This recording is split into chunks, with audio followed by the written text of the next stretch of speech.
ये ना मित्रों, जिस वक्त चीन और अमेरिका हाथ मिला रहे हैं, ठीक उसी वक्त दुनिया में तेल संकट के बीच भारत को एक पुराने मित्र ने भरोसा दिया है।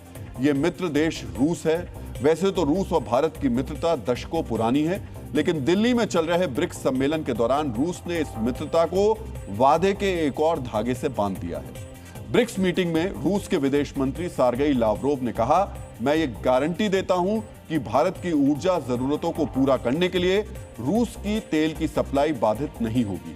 हम ये सुनिश्चित करेंगे कि अन्यायपूर्ण नीतियों की वजह से भारत और रूस की सहमति को नुकसान न पहुंचे। मित्रों, गारंटी जैसा शब्द इस्तेमाल करके रूस के विदेश मंत्री ने भारत के लिए प्रतिबद्धता पर मुहर लगा दी है। ये पूरी दुनिया को पता है कि हॉर्मुज के संकट की वजह से पूरी दुनिया में तेल का संकट पैदा हो गया है। भारत भी इस संकट से अछूता नहीं रहा है। ऐसे मुश्किल वक्त में रूस से आई ये गारंटी भारत के लिए मायने रखती है।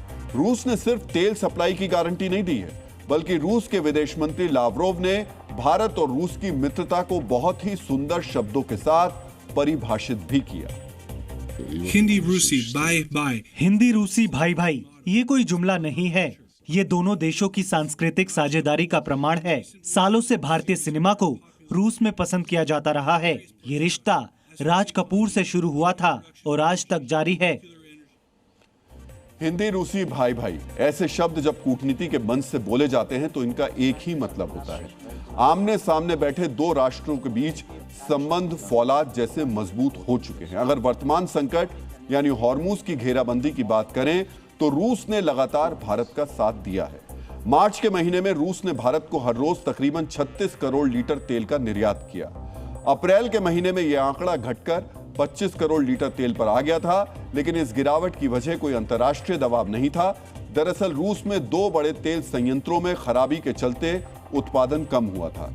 इसी वजह से भारत को दिए जाने वाले तेल की मात्रा भी कम हो गई थी। मई के महीने में रूस ने दोबारा मार्च जितना तेल देना शुरू कर दिया है। मई में रूस अभी तक 36.5 करोड़ लीटर प्रतिदिन के औसत से भारत को तेल का निर्यात कर रहा है। आप जानकर हैरान हो जाएंगे कि मई के पहले 2 हफ्तों में भारत की कुल तेल खपत का 50% हिस्सा रूस से आया है। इसी प्रतिबद्धता को रूस के विदेश मंत्री लावरोव ने दिल्ली में दोहराया है। रूस से तेल लेने में सिर्फ एक बाधा है, ये बाधा है रूसी तेल पर प्रतिबंध।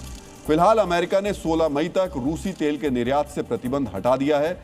इसीलिए भारतीय प्रतिनिधि लगातार ट्रंप सरकार के संपर्क में हैं ताकि अमेरिकी प्रतिबंधों में राहत मिले और रूस से भारत ज्यादा तेल खरीद पाए। मित्रों, रूस से तेल खरीदने में भारत को फायदा भी है।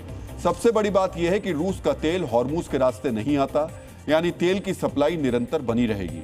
साथ ही साथ अरब देशों पर हमारी निर्भरता भी कम हो जाएगी। रूस फिलहाल प्रतिदिन लगभग 37 करोड़ लीटर तेल भेज रहा है। इस सप्लाई की वजह से अब तक भारत में तेल की कीमतों को स्थिर रखा जा सका है। इतना ही नहीं, तेल की निरंतर सप्लाई से अचानक महंगाई बढ़ने की आशंका थोड़ी सी कम हुई। मित्रों, उम्मीद है कि हमारे इस विश्लेषण के पहले भाग से आप भारत रूस की दोस्ती और तेल की जरूरत का महत्व समझ गए होंगे। अब हम आपको विश्लेषण के दूसरे भाग में लेकर चलेंगे। सोवियत संघ के पूर्व प्रधानमंत्री निकिता ख्रुश्चेव ने आज से 71 वर्ष पहले भारत के संदर्भ में एक ऐतिहासिक भाषण दिया था। वर्ष 1955 में जब ख्रुश्चेव भारत आए थे, तब उन्होंने कहा था, जब जब भारत को हमारी जरूरत पड़ेगी तो उसे सिर्फ एक आवाज लगानी होगी। अगले ही पल भारत रूस को अपने करीब खड़ा पाएगा। भारत और रूस की दोस्ती की यही प्रतिबद्धता आज भी विराट हिमालय की तरह डटी हुई है। दिल्ली में ब्रिक्स मीटिंग के दौरान भारत और रूस ने दोस्ती के नए मार्ग पर बढ़ने का फैसला किया है। परस्पर सहयोग के इस नए अध्याय को नाम दिया गया है special and privileged strategic partnership. Bharat और रूस के बीच सबसे बड़ी सहमति व्यापार के मुद्दे पर बनी है। भारत और रूस के प्लान के मुताबिक अगले 4 साल में दोनों देशों के बीच व्यापार का दायरा 9,57,300 करोड़ रुपए करने का लक्ष्य रखा गया है। भारत और रूस ने इस व्यापार में रुपए और रूबल को प्राथमिकता दी है, यानी दोनों देश अमेरिकी डॉलर के ऊपर निर्भरता को कम करना चाहते हैं। रूस ने भारत के साथ मुक्त व्यापार समझौता करने में भी दिलचस्पी दिखाई है। इस समझौते से रूस में भारत के उत्पादकों को बड़ा बाजार मिलेगा। रूस ने भारत को 5वीं पीढ़ी का सुखोई 57 फाइटर जेट देने का भी प्रस्ताव रखा है। रूस ने कह दिया है कि इस जेट के कुछ उपकरण भारत में ही बनेंगे, यानी इससे मेक इन इंडिया को बढ़ावा मिलेगा। मित्रों, भारत और रूस की दोस्ती, ये तस्वीर देखकर जिगर मुरादाबादी साहब का एक कलाम याद आ जाता है। ये शेर है, सच्चे दोस्त तो बस रब का सिला रखते हैं, हम दोस्ती में बस दिल मिलाकर रखते हैं। दिल से दोस्ती, यही भारत और रूस के रिश्तों की बुनियाद है। रूस ने दशकों तक भारत का साथ दिया, लेकिन एक ऐसा भी दौर था जब रूस मुश्किल में था और भारत ने फौरन मदद का हाथ बढ़ाया था।